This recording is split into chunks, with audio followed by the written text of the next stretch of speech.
Okay, Hare Krishna. I hope that changed the volume setting. Please give me some input and let me know if that was good. I just readjusted things on the um, screen here. Yay, okay, good. Thank you. Thank you very much. Hare Krishna. I'm learning how to do this as we go step by step. The more times that I end up working on this on my own. Good, good. Karuna Shakti Sharni are very happy with the volume. Great. So, once again, Hare Krishna, and welcome to another evening in the lives of the Vaishnavacharyas. I'm your host, Chaturatma Das. Okay. I've been contemplating a bit over the last few days as many of us, I'm sure, that are out there, many of you that are out there listening, I'm sure that you find yourselves in an environment, perhaps working in the secular world or attending college or something of that nature. And we mix with those that may not have the same goals, to put it mildly, that we do in our lives. And this presents itself sometimes with different qualities that we come across in people. One of the, just in a regular workplace, you encounter all types of circumstances and details. So it got me to thinking, I had a scenario like that in my own work this week. So it got me to thinking, what about the qualities that we strive to develop as Vaishnavas? And my wife was reading me something at dinner one evening that she had come across, and it caused me to think about the phrase that's very common with us, para dukkha dukhi. Now, para dukkha dukhi, we can understand that the phrase comes from the quality of compassion, from developing a mood of compassion for other living entities. Not so much toward other living entities, because that kind of denotes ourselves being superior, although we may be in a higher realm of consciousness, but encompassing other living entities, being concerned about them, compassion. This para dukkha dukhi is, describes how a devotee feels pain, actually discomfort, when they see the suffering of others. And that suffering may even be suffering that they are not aware they're experiencing. Devotee becomes unhappy to know that the others are not enjoying the bliss of spiritual realization. So how do we develop these qualities? What is our standard of knowing what to develop? And in the Madhya Lila, I believe it's chapter 22, verses 78 to 80, as a matter of fact. I was looking at it earlier today. The 26 qualities of a devotee are given, and these are discussed in the conversation between Lord Chaitanya and I can't remember right off the top of my head if it's Rupa Goswami or Sanatana Goswami. Probably with both of them. But the point is that compassion is one of these qualities, and it's not mundane compassion that someone should just be relieved of their suffering, but that they should get something that will benefit them. Prabhupada gives the example that if there's an old type of punishment where you would put someone in a seat and then they would be attached to, the seat is attached to a pole, and they would be dumped underwater. This was in early times in some medieval parts of of Europe, and then some earlier parts in the development of America. This was a punishment that was used in the Puritan societies. And they would put this person like this in underwater, and then when you would come up for air, you think, oh God, finally I've got some air. But it wasn't so much that being strapped to that chair and being up in the air was pleasure, was satisfying, but it was simply a lack of suffering. So under the heading of para dukkha dukhi, it's not so much that we only want to see that ourselves as well as others in the world are free from suffering, but that they get something beneficial, something that will prove to be helpful to them. And this is why the devotees of the Lord, we will see, have an intense desire to assist the living entities in freeing themselves from that. It's actually, as it's described, it's a very advanced state, a very elevated state of consciousness, to be concerned about others, to show a concern that someone will be benefited greatly for their goal in life. So we have some different examples, and I wanted to point some of those out tonight and meditate a little bit on this type of a mood. Now, if we turn first to Sri Chaitanya Mahaprabhu himself, Lord Chaitanya, of course, we know he made his appearance in Navadvip, which, as we learned from last week, even during the time of Jayadev Goswami 300 years earlier, was a seat of education, a seat of scholarly success, a well-known place. So Lord Chaitanya made his appearance there, and then in appearing there, he began the process of developing his following. And after his youth, of course, the youth is some very, very sweet pastimes. But after that, Lord Chaitanya developed his own school, and he developed a following. He had a number of students, and so in this way he began to establish his own position, and he began to gain some reputation as a scholar, as a logician. Of course, not all of the Vaishnavas at that time completely appreciated this. He would sometimes tease with them that in due course of time you will see I will be the best devotee.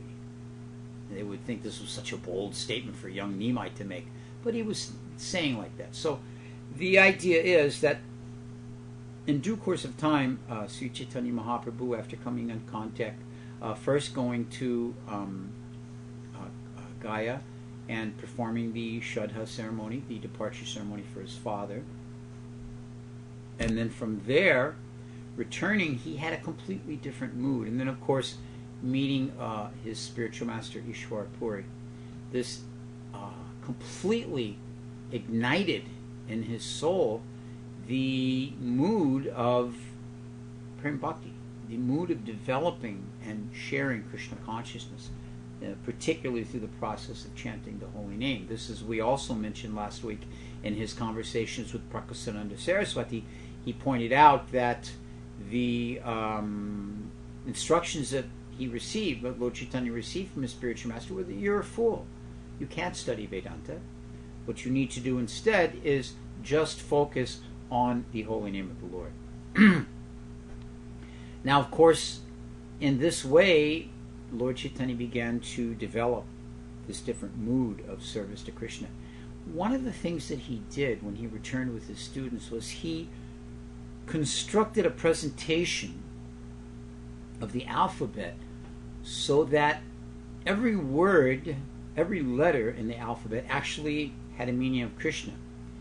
And then he began to appreciate that connection of Krishna and the gopis. So at one point, of course, we know that the glorification of Krishna's greatest devotees, the gopis, is a very wonderful state. So he began to glorify the gopis in this way, began to chant Gopi, Gopi, Gopi, chanting the names of the gopis. And in this way, the students that he had taught grammatic teachings and logic and all of these academic processes became very, very much upset. They were not satisfied to hear him behave in this manner. They felt it was inappropriate. And they began to chastise him. They began to criticize him. Now, Lord Chaitanya, the Supreme Personality of Godhead, had come to deliver those who had not developed the seed of bhakti in their heart. This was his compassion for them, his expression of paradukadukhi, of being concerned for the most fallen, how he could deliver them. And yet he realized that if they criticized him, if they found fault with him, then how would they become advanced?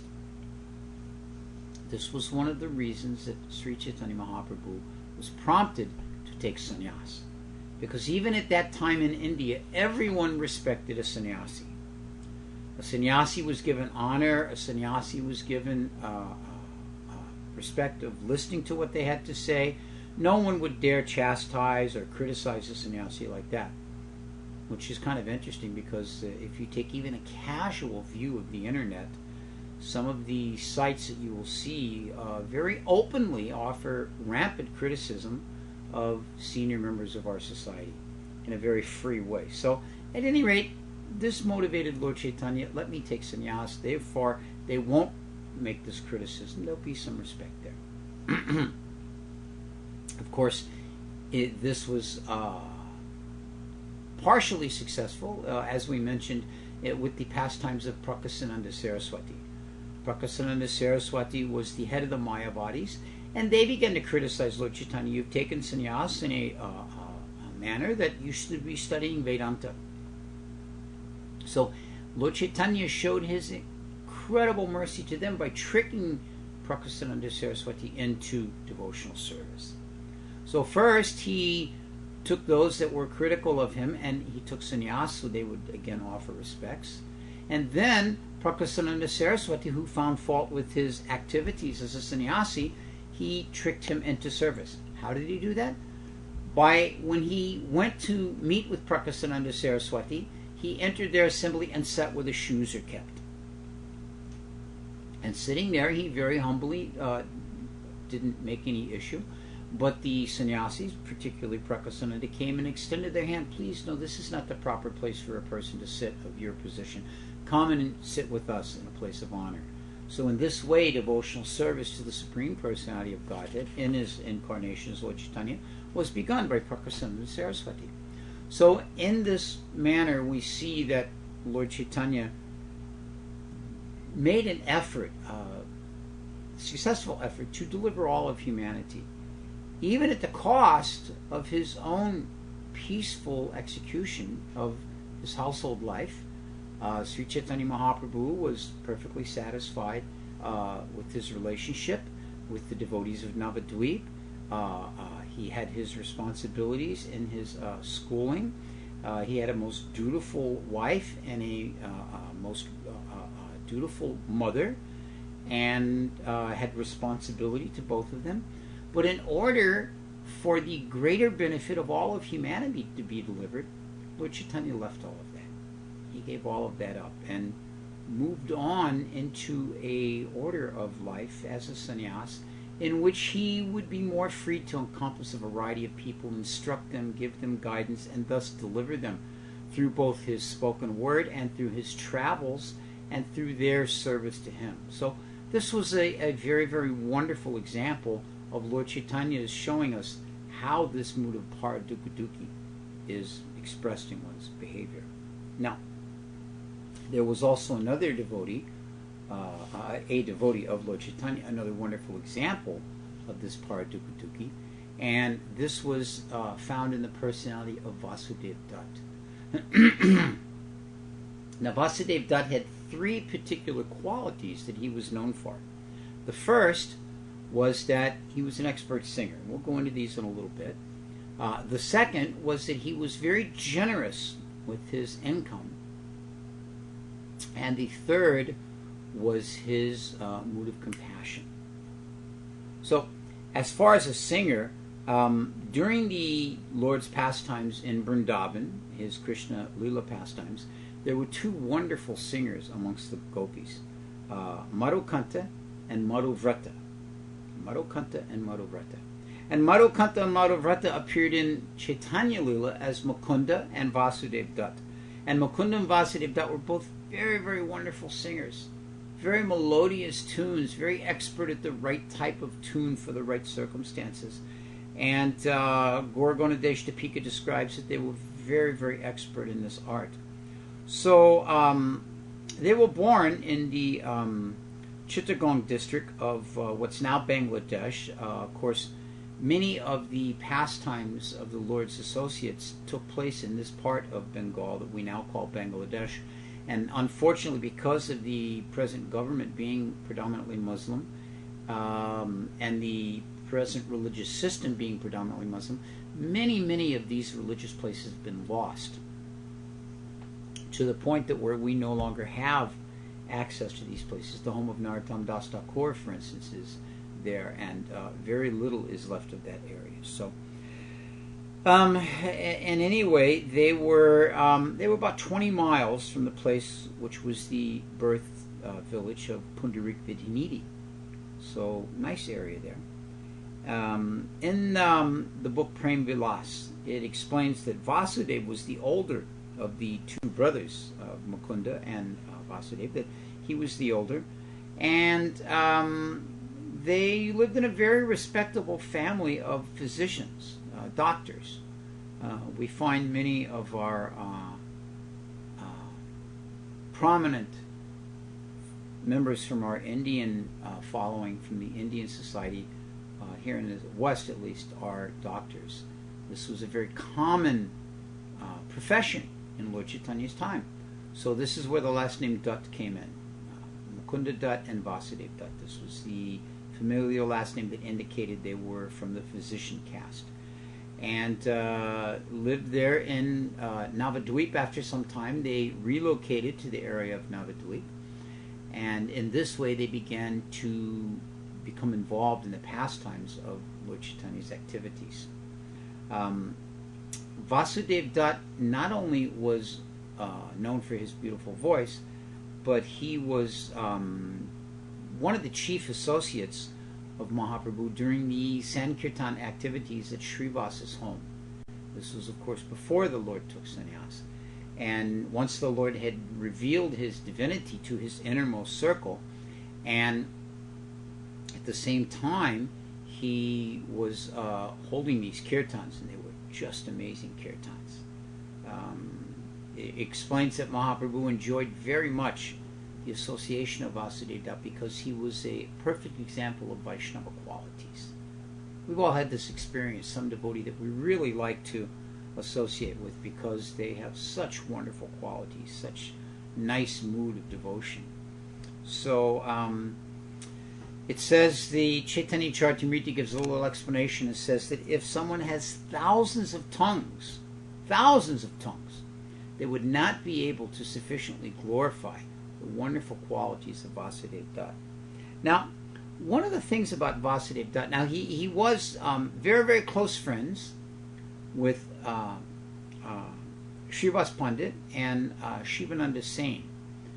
And of course, Shivananda Sain and Srivas Pandit were a bit older, so I'm going to draw an assumption from here because it doesn't give the exact year, but I would say that he must have been older if these were two of his closest friends. Not necessarily, but it would seem that that is indicated here. So in this way, he was very, very intimately involved with them. And another indication of that is how Mahaprabhu indicates in the Chaitanya Charitamrita, in the Adi Leela, there's indication there that Mukunda, his younger brother, Vasudeva, as we mentioned, was older, that Mukunda was Lord Chaitanya's associate since he was a young child. But even though he had that kind of intimate association with Mukunda, he actually says he achieved much more pleasure in associating with Vasudeva. Vasudeva was older. So, at any rate, one of the interesting things about Vasudeva, and this goes to his second quality, was he was incredibly generous. He lived where there were, of course, many devotees who were not as well off as he was, and he was very prone towards facilitating the needs of the devotees and other members of the community that he lived in, and giving in charity for this particular person and assisting that one in their family needs and helping to pay the debts of this one or that one, and in this way he was was very well known for this charitable side. But the thing is that he never considered his own needs. Sometimes this might happen, that someone is charitable beyond their means of taking care of themselves. And so he was very liberally disposed towards others, to the point that where Mahaprabhu observed that he's, bankrupting himself. So in this way, Sri Chaitanya Mahaprabhu turned to Shivananda Sain and asked him, because Shivananda Sain, of course, was very well known for managing money. As I've mentioned many times, Shivananda Sain organized the pilgrimage annually from Navadvip, from the whole Bengal area, all the way to Jagannath Puri, as well as the expenses, and as well as the accommodations and the prasadam arrangements and the tolls and taxes. All this was arranged by him. So, a very good businessman. And so, Sri Chaitanya Mahaprabhu asked him to please take charge of the finances of Vasudev Dutt so that he didn't get himself into this type of difficulty. Now, it's very interesting to note that Mahaprabhu had some concern in this regard. Sometimes we think that as a devotee, we just do anything, it doesn't matter, Krishna will provide. And while that is true in the ultimate sense, we're nonetheless given intelligence, and we have to use that intelligence properly. So, Sri Chaitanya Mahaprabhu wanted to look out for his dear devotee and arrange for him to be able to be taken care of nicely. So he put Shivananda Sen in charge of his finances. Now, the third quality that we want to speak about regarding Vasudev Dutt is his immense compassion. This compassion, of course, is what drove him to be so liberal and generous in his concerns and support of different causes and different devotees in their needs. But much more so, it prompted a mood of compassion for all living entities. Vasudev was he was incredibly distressed by the suffering of the living entities. When he would look about him and see that someone was not Krishna conscious, or when he would see the activities of those that were engaged in pursuit of sense gratification, it caused him great suffering, because he understood, being a devotee and being a religious man, he understood that these personalities are simply paving their path to hell, that they will have to take the reciprocation for their sense gratification, and as a result of this, they will have to suffer some karmic reaction. The majority of this karmic reaction will cause them to experience a hellish life. Sense gratification generally means not giving any concern towards religious principles. So he prayed to Sri Chaitanya Mahaprabhu for the following boon, and this is quoted in the Chaitanya Charitamrita. He said, "My dear Lord, you have appeared in this world, so please, I request you accept my prayer. You have come here to save all living entities. You are omnipotent and all-merciful. So if you agree to fulfill my request, it can be easily done that all living entities will be saved. When I see the suffering of the living entities in this world, my heart is torn to pieces." Now, this is an amazing mood. Many of us may see some situation, some horrific accident or some horrible situation where people are suffering. We feel so badly, a plane wreck or a car accident or something like that. We feel, oh, this is so horrible, if someone loses their home due to a fire. But here we see that Vasudev Dutt actually was feeling as if his own heart were being torn about by the suffering of the living entities in Kali Yuga. So he continues, "So I ask you, my dear Lord, please give all of their sins to me. I will take the sins of all the living entities in this world, and I will suffer in hell on behalf of them.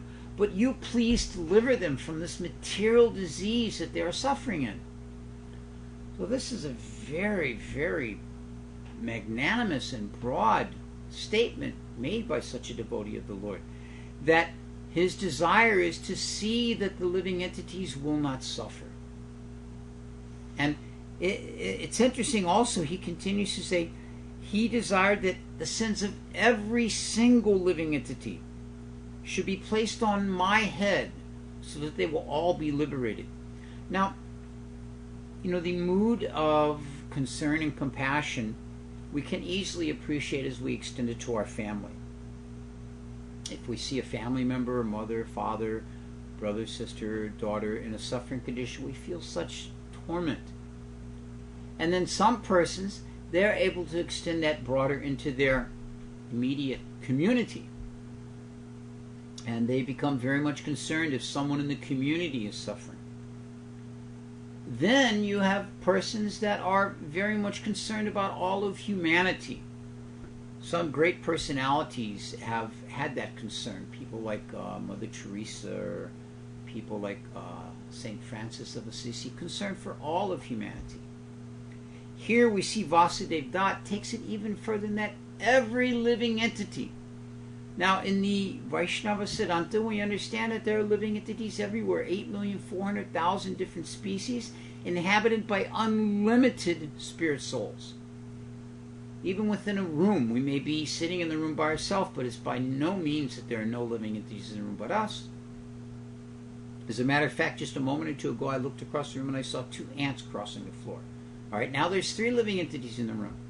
And there's probably some flies and mosquitoes and spiders and so on and so on and so on. All these different living entities. So Vasudeva Dutt was concerned for the suffering of all living entities. And he desired, now, how does one end up in one of these lower species? By committing sinful activity. And by that sinful activity, one loses his opportunity in the human species and has to take lower births. And in those lower births, according to the degree of his sin, he has to work that off. So this was also of a concern to Vasudeva Dutt. He did not want living entities in that way to suffer, regardless of their physical body. So any living entity, he wanted to take their suffering so that any hellish condition they had would be placed on him, and that living entity would be liberated and returned back to the spiritual world. He continues. He says, you have desired liberation. No, I'm sorry, Mahaprabhu says to Vasudeva Dutt, says, you have desired the liberation of all living entities in the universe. Therefore, so be it. Now, this is a little bit shocking. Mahaprabhu agrees. Yes, let everyone be liberated. You said you want to take all their sins so they can be liberated. Great, let them all be liberated. So one might think, how is it that Mahaprabhu is agreeable that Vasudeva Dutt should suffer in this way? Then Mahaprabhu continues. They will be saved without your having to suffer any of the consequences of their sins. Krishna is not incapable of doing it. He has all powers. So why should he make you suffer for their sins? Those whose welfare you desire will become Vaishnavas, and Krishna will remove the sins of those who are Vaishnavas. Now, this is an interesting point. The sins of those who are Vaishnavas. Sometimes we find in the process of devotional service, Rupa Goswami explains in the Upadeshamrita, that there is the presence of mixed devotional service. Mixed devotional service means that our devotional service is tinged by the modes of goodness, passion, and ignorance. Tinged by some activities which may not be of the highest standard. Sometimes a devotee, due to foolishness or ignorance, may steal something, or may engage in some activity which is less than stellar. So such activities may well carry a reaction to them. We all in each of our communities have seen an example, I'm sure, of some devotee that does something foolish that gets them into quite a predicament, to which is a very unfortunate activity, sinful activity. So here, Sri Chaitanya Mahaprabhu says, due to your desire, all living entities who are Vaishnavas and have sins will be forgiven, as well as all those who are not Vaishnavas, let them become Vaishnavas. Because one cannot go back to Godhead unless one is a Vaishnava. What is the meaning of Vaishnava? One who is a worshipper of Vishnu, one who is a worshipper of the personality of Godhead. So in this way, it's a very, very wonderful agreement that Sri Chaitanya Mahaprabhu gives to Vasudeva Dutt. You're expressing the highest standard of Paradukkha Dukkha. You want to liberate every living entity in the universe and take their sins on your own head. I agree with your proposal. Let every living entity in the universe be liberated. But you do not have to take their sins. Krishna can eliminate all those sins and make everyone a devotee. So in this way, Vasudeva Dutt was requesting the Lord to assist him in this way.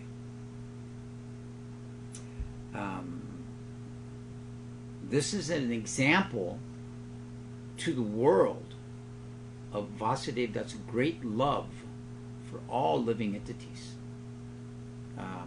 Sometimes we have the opportunity to preach and present devotional topics to those that may not be following the vegetarian lifestyle. And there are different methods of doing that, either based upon Shastra, or based upon logic, and sometimes based upon theoretical truths. So there are different means that may be used. I've had the opportunity in the last week of someone I've been discussing some topics of why they should give up eating meat, and presenting some topics and some information to them, not strictly from the Shastric, from the scriptural background, but from the practical, logical background as to the suffering caused to these animals. And this had an impact on them. They were able to understand that.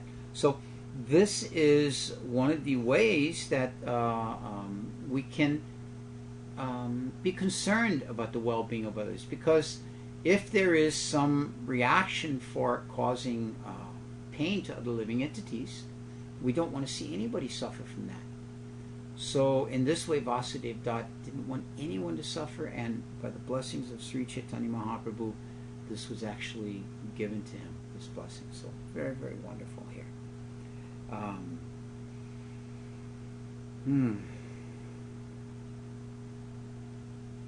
Another example we have here, this was something else.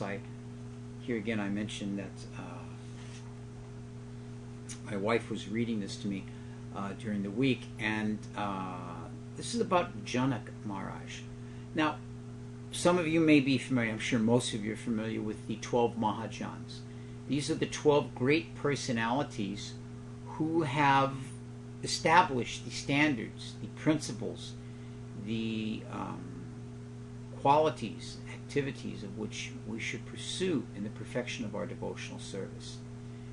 These 12 Mahajans are personalities throughout all time that have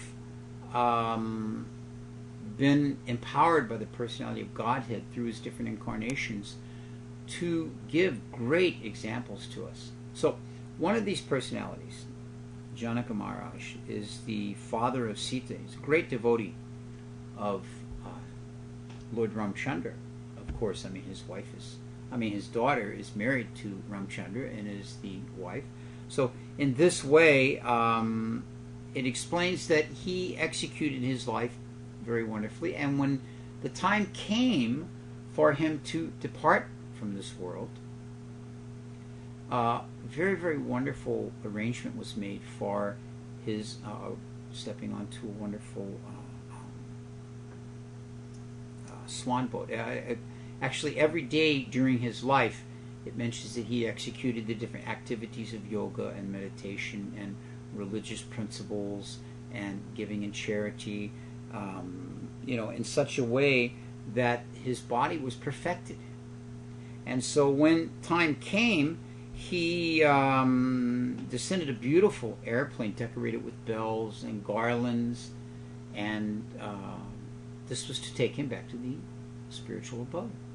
So as Janak Maharaj mounted this plane, it then began its journey. Now, on the way, the plane went near the abode of Yamaraj. There are, of course, when one goes to visit a friend's house or goes somewhere, there are many different paths and drives you can go. So in this way, somehow or another, this wonderful celestial airplane, on its path back to the spiritual kingdom, passed by the abode of Yamaraj. Now, it's very, very interesting, because in the abode of Yamaraj, there's great suffering. The living entities there are in the hellish condition of life. They're being oppressed for all the sinful activities they've performed. They're suffering greatly for these activities. And they actually, when they saw that the celestial airplane came by with Janaka Maharaj in it, they desired to have his company. Now, this is interesting, because it means that somehow or another they were able to appreciate the presence of a devotee. So they requested him. They spoke very piteously, it describes, that they requested him, "Oh, dear Blessed One, please do not leave. We have been greatly tortured by all of our sinful activities, and we are now feeling very, very happy due to contact with the mere breezes that are coming from your body. This is an amazing thing, that simply by the breezes from the body of this highly advanced devotee, they were feeling some relief. I'm sure we've all had that experience on a very, very hot day. Sometimes the rain will come, and then just after the rain, there'll be some light breezes come. And if you're in the house, you open the house up and the breezes come through, and it carries fresh air and the cool temperature that the rains have brought in. It's so refreshing. Very, very, very satisfying.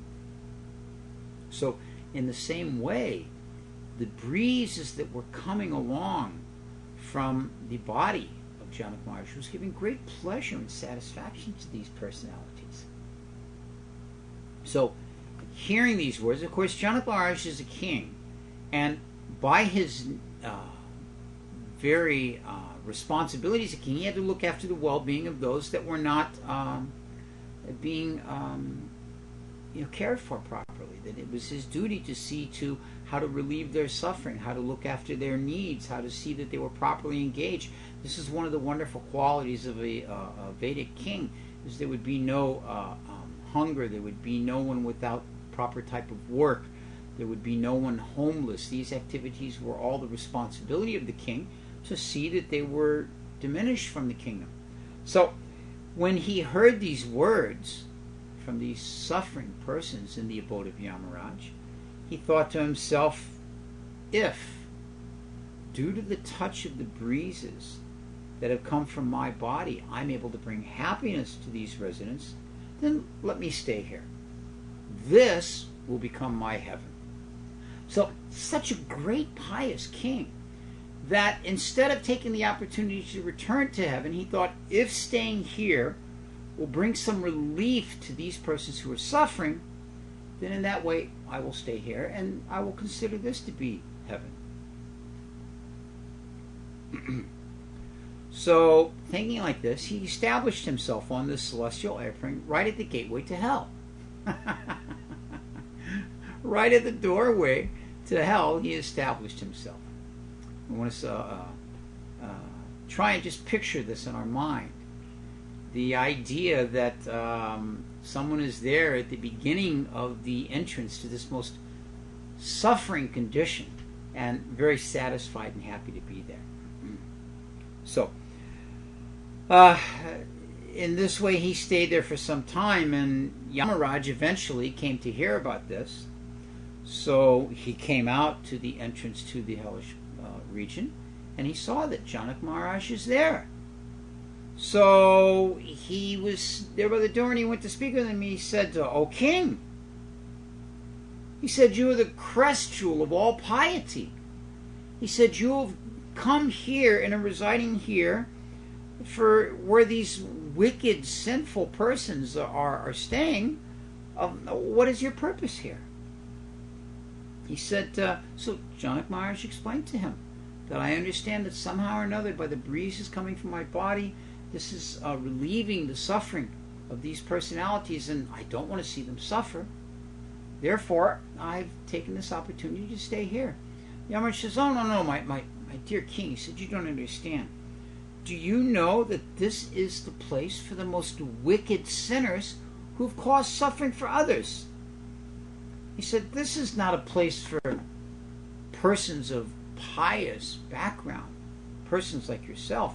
This is a place for those who deceive others, for those who criticize others, for those who steal another's wealth. Over here, this place, this is a man who has abandoned a religious wife who was serving him without any fault. And over here, this is a person who, out of greed for wealth, deceived a friend and took all of his money. They've come here for me to punish. These are the persons who do not remember the pastimes of Lord Ramchandra with their mind, with their words, or with their deeds. They are thrown into hell as a result of their sinful activities." "Oh, very intelligent king," he said. "My servants are unable to even look at a person such as you." Now, you'll remember this from the 6th canto of the Srimad Bhagavatam, when Ajamil overheard the conversation between the Yamadutas and the Vishnudutas. And then the Yamadutas went back to Yamaraj. Yamaraj instructed the Yamadutas. He said, you are not even allowed to look upon the form of a person who is wearing the Tulsi beads or has the Vaisnava tilak on. You may not even look at them. So Yamaraj is saying the same thing here. He said, my servants are not even allowed to look at a person like you. So, hearing these words from Yamaraj, Janaka replied. He said, O Lord, out of pity for the well-being of these persons, I shall not go to Vaikuntha. I shall keep myself here. Although situated in this place, I may feel some slight discomfort, but by my being here, somehow these persons are feeling some relief from their discomfort. Therefore, I will be happy to stay here and not proceed to Vaikuntha. So hearing the words of Janaka, Yamaraj began to speak again. He said, no, my dear king, please, you didn't understand. Let me explain to you. This one, let me just give you some background about these persons. This one here, he had sex with a friend's wife that had confided in him for shelter.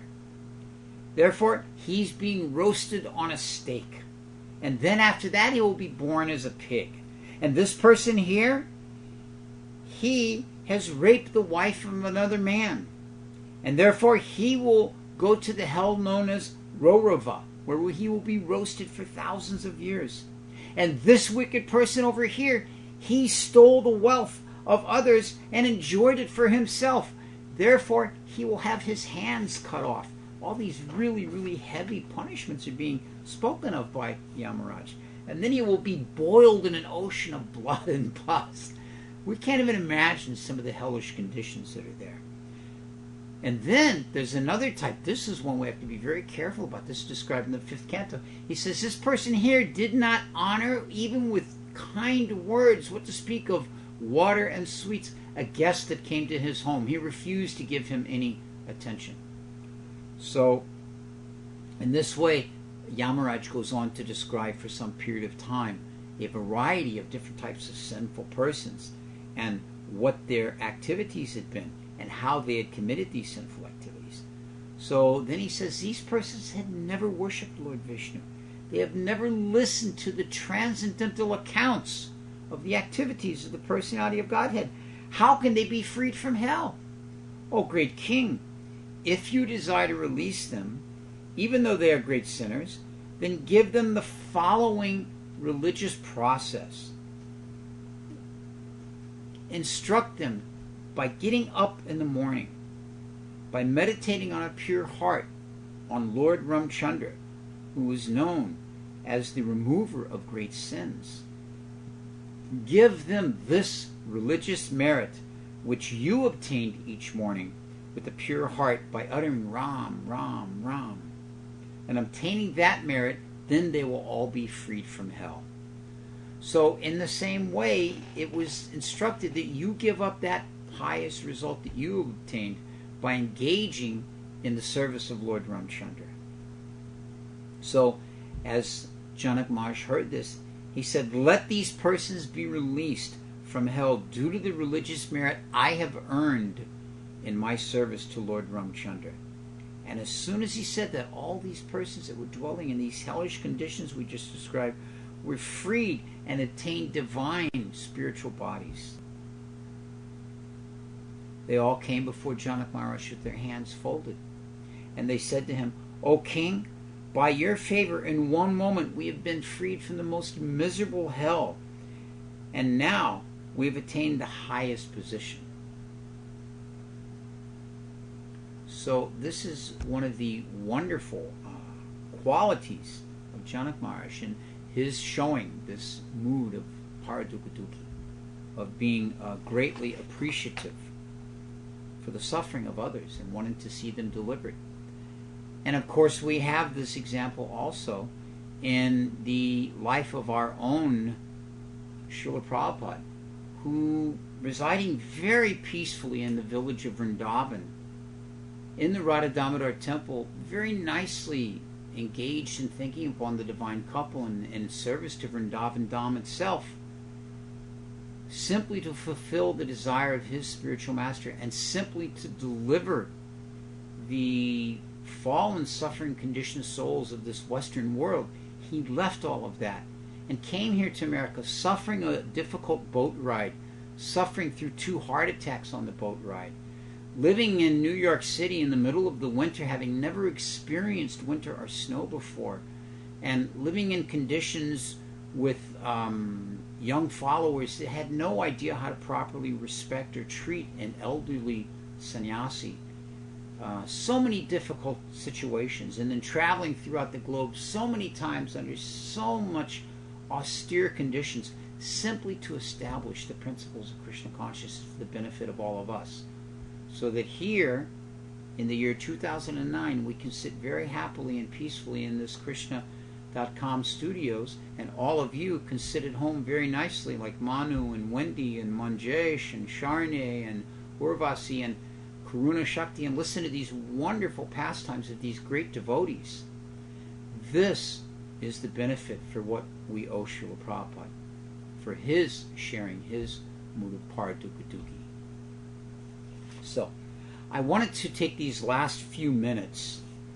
Those of you that may be familiar with my homepage or face page on Facebook, I noted today that there would be something very exciting, some very exciting news revealed here tonight.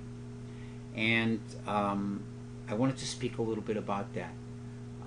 There has been a recent event in the history of our Vaishnava Acharyas that has just been so wonderful. I had to share it with all of you.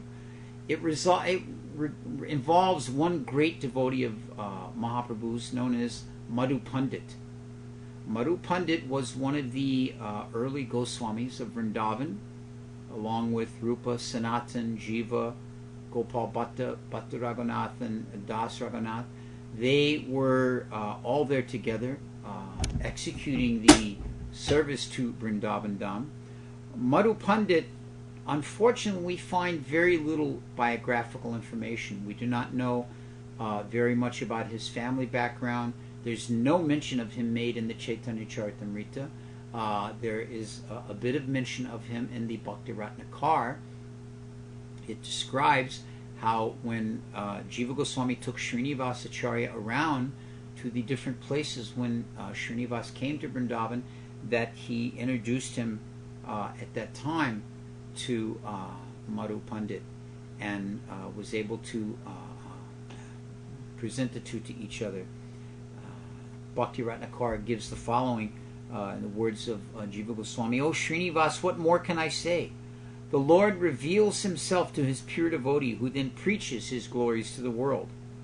Who can describe the incomprehensible activities by which the Lord becomes subservient to the love of his devotee? Thus did Sri Krishna reveal himself to Sri Madhu Pandit, who is the wonderful abode of all good qualities." So, a little bit of background to build up to what I'd like to speak about here is Brajanab, who was the grandson of Krishna. He established for different deities to be carved and installed throughout Brajadam. And it mentions that he had 3 particular deities carved of Krishna. Now, he never saw Krishna directly. So, these descriptions of how the deities should be carved were given to him by Uttara, who was, of course, present during Krishna's pastimes. So, as the mother of Maharaj Parikshit, she had this immediate access, and so she described. So 3 deities were carved. The first was Govindaji, and it's said that Govindaji resembled the face of Sri Krishna. And next was Madan Mohan, who it is said resembled Krishna from the neck down to the navel. No, excuse me, I'm sorry. From the Madan Mohan resembled from the navel to the feet, and that Gopinath resembled Krishna from the navel up to the neck. So in this way, Madan Mohan, Govindaji, and Gopinath were the 3 deities that represented the full form of Sri Krishna, So these were carved by Brajanath, and then they were installed in Vrindavan. Now, in the temple of Gopinath in Vrindavan, where he is installed, there is a wonderful deity there of to his side of Srimati Radharani, and to the other side of Radharani's sister, Ananga Manjari. And there's a very interesting story connected with this. When Janavamata came to Vrindavan to have the darshan of the deities there, she came before the deity of Gopinath. And most amazing thing, it mentions that the deity of Gopinath jumped off the altar and took Janavamata by the arm and pulled her onto the altar with him and then closed the curtain. And at that time, when they opened the curtain, the pujaris there, Janavamata was gone and Gopinath was standing back on the altar. So they could understand that Janavamata, of course, according to Gaura Gonadesha Dipika, she is Ananga Manjari.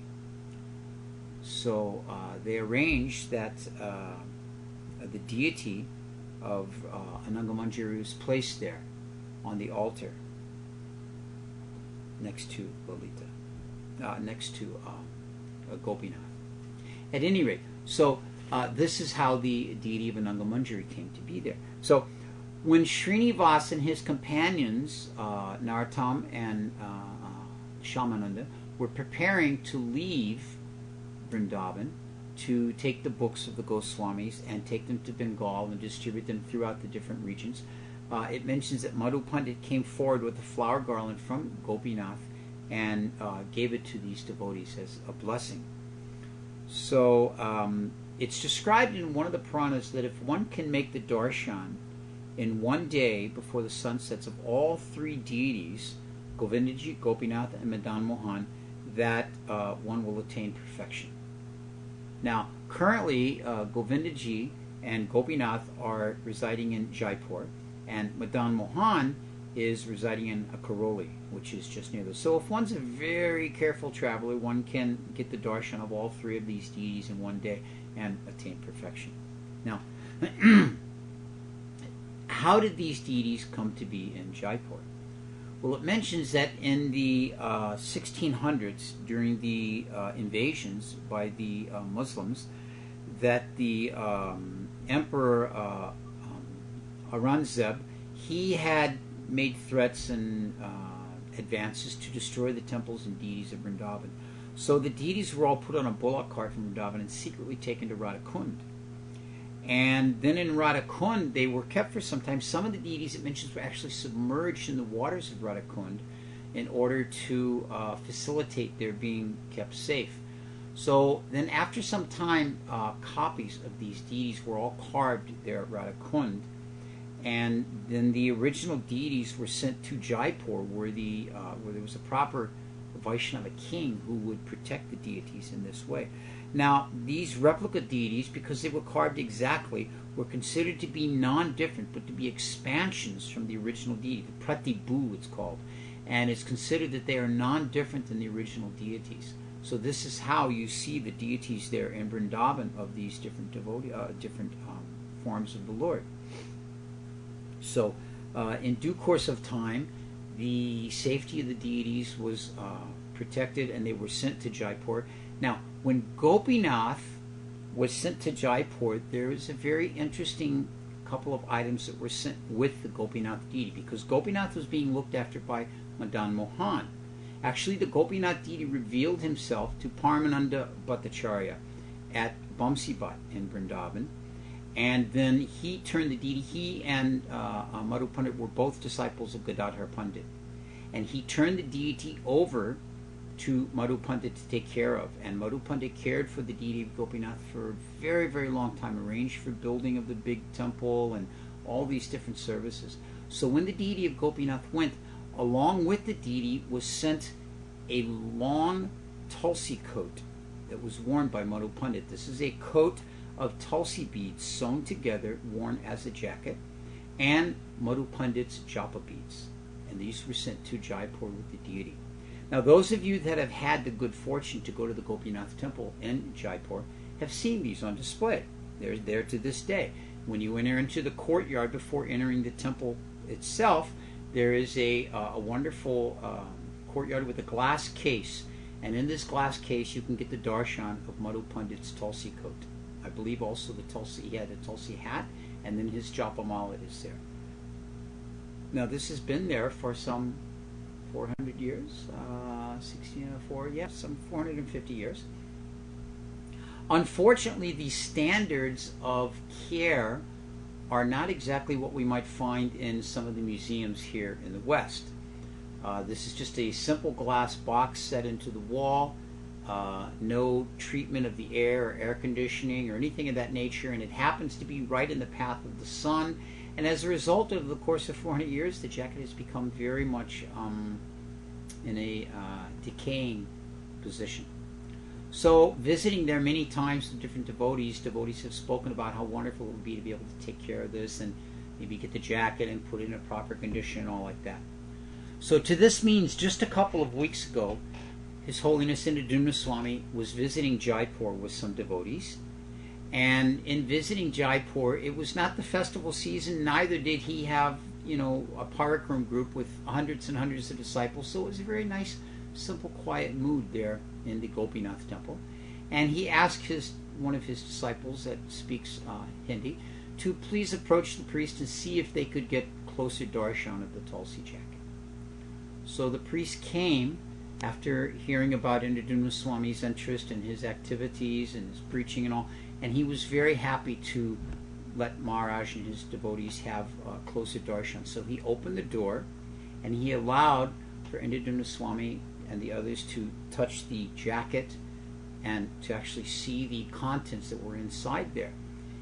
And the most amazing thing is that this glass door to this case had not been opened in over 60 years. So the Goswami was very, very happy to, let the devotees have this darshan.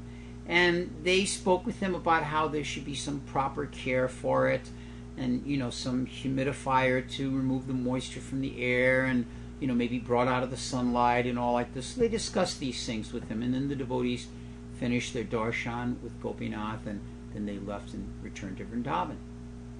About a week or so later, this devotee, this disciple of Indradumna Maharaj, came to him and told him he had just received a phone call from the Goswami at the Gopinath temple, and he wanted Maharaj and this devotee Narottam Das Thakur Das to return, that he was prepared to give the coat of Madhu Pandit to them to care for.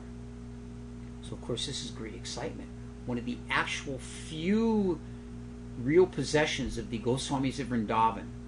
So as Maharaj was driving to Jaipur, he told me that he thought to himself, this is not necessary to take this from here. This coat is connected with the Gopinath deity and has been for some hundreds of years.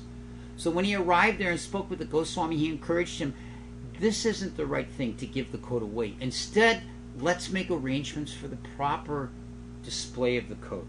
So first of all, they allowed them to take the coat out of the case.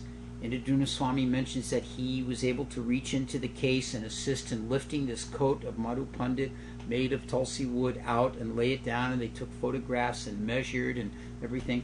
And then he encouraged the Goswami inside of the temple, in front of the altar of Gopinath. On one side is a small temple of, I believe it's Ganesh, I'm not positive, and on the other side is an empty space. So he encouraged him, take a portion of these beads and create a pushpa samadhi, and then take some marble and have the pranam mantra for Madhu Pandit posted on the wall.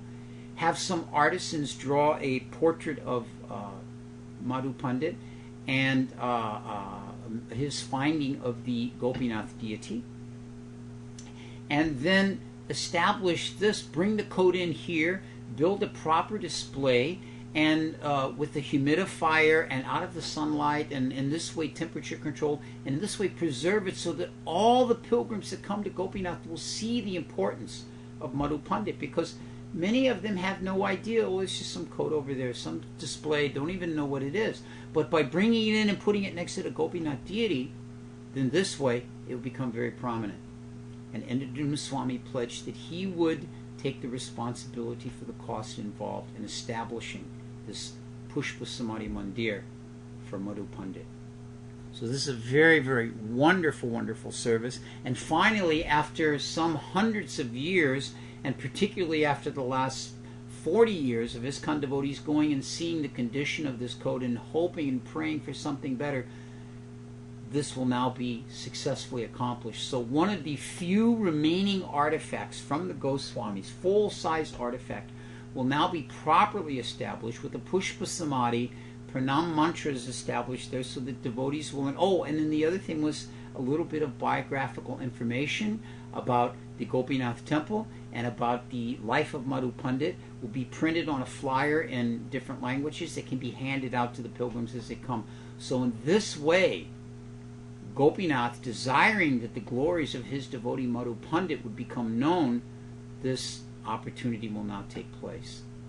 So this was great and exciting news to me when I heard this, and I told Indraduma Swami, I said I would have to share this with all the devotees on the Monday night broadcast on Lives of the Vaisnava Acharyas, speaking about Madhu Pandit and then expressing how now the true glory of Madhu Pandit is one of the great Goswamis of Vrindavan and the caretaker and servant of Madhu Pandit's heart and soul, Gopinath deity, will now be established in a very, very wonderful way, and pilgrims can come and properly get the darshan of this Tulsi coat that he wore and understand a little bit about his background.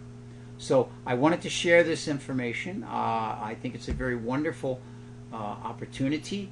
Anybody out there that has any interest in being more involved in this, maybe helping to support this cause or whatever, you can feel free to contact me through Krishna.com, and I'll put you in touch with the proper people. So that will finish tonight's broadcast. If anybody in the chat room has some questions, I see some things have come up while we've been speaking. And if anybody has any questions, you can post them in the chat room, and I'll be happy to try and answer those. And as we close tonight, I do want to just remind everybody that we are here by the kind graces of the devotees here at Krishna.com. And very, very wonderfully, they provide 5 nights of the week for all of us to have an opportunity for these live broadcasts. You can go to the home page and on the search engine type in live, and it'll give you the full listing of all the different programs each night of the week. And these programs do cost money, so if any of you would like to support the activities of these types of broadcasts, you can go to donations at Krishna.com and assist with the activities of Krishna.com and their wonderful work in spreading the Lives of the Vaishnava Acharyas, the Japa workshops, the forgiveness seminars, teachings of a spiritual warrior with Mother Indrani, like that. So one of the questions we have here is, do we have any pictures of Madhu Pandit's coat? Not yet, but they're coming. I've been promised that they will be sent, and as soon as they're sent, I will see that they're posted, both on, I'm sure they'll be on Facebook, and then I'll try to arrange something with Krishna.com that we can post them, or I can bring copies. We'll show them soon. So as soon as that information is there, it'll be made available to everybody.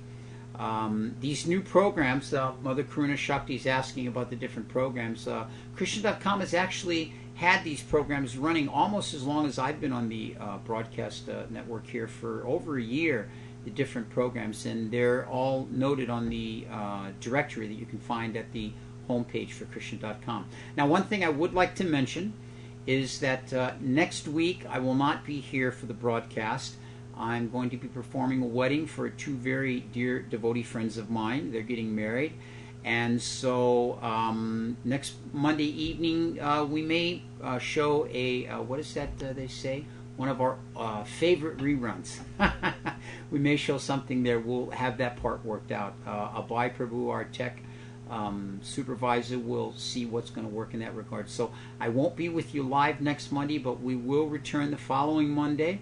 And hope that you all will be able to join us there. And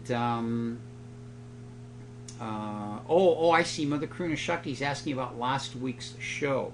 Well, Karuna Shakti, Abhay has just joined you in the chat room, and he is the person that is responsible for posting all these. So Bai says that they will rerun a show next week, and maybe they'll be able to run last week's show. You can talk with him there in the chat room. I'm not sure how that program will go, but there are some shows that we have not had the opportunity to transfer onto the link on the home page yet, because here again it does take some time, effort, energy, and facilities, and we're working through them as best we can.